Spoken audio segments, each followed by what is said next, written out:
by Shankar Singh।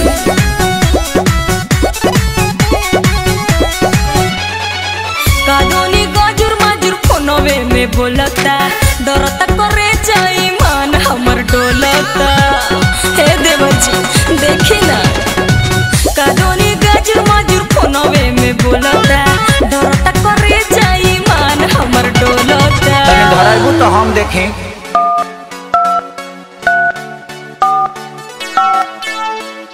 बिना ताम ते धर से भरी नत नितली भैंस दुही त सेंटाइडर लगाते दुही बिना दाबी लगाते धर से भरी मत नितनी थोथुन मत न तो उठा ले दाई जो भी धराई तभी लागे दादा हो सब पीटोन में धइले बा। इसी सितम सब काम मोबाइल में कइले बा सरकारी चलाइले बा। इसी सितम सब काम मोबाइल में कइले बा सरकारी चलाइले बा।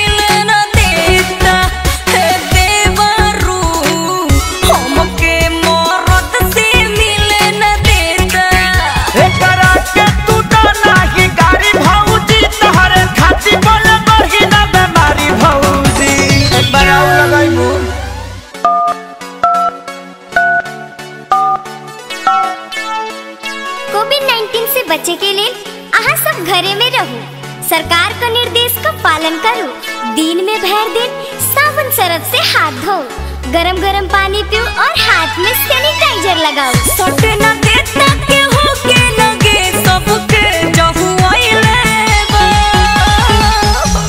इसी सितम सब काम मोबाइल में कइले बा सरकारी चलाइले बा। इसी सितम सब काम मोबाइल में कइले बा सरकारी चलाइले बा।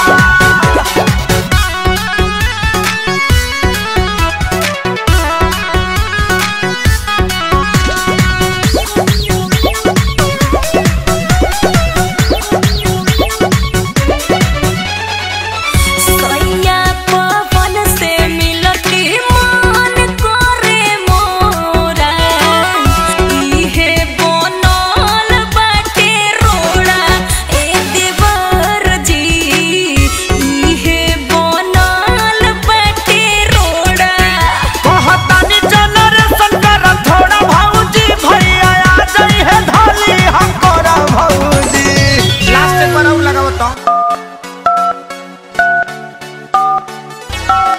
उड़ी बाबा कोविड-19 থাকে বাঁচা জনে নিজে বাড়ি থাকুন না হলে গন্ডগোল হয়ে যাবে নিজেকে সাফ রাখুন এইখানে বিনা কাম के ना আসবো नहीं तो पुलिस धसबो थोथुन मत न तो उठा ले दाई।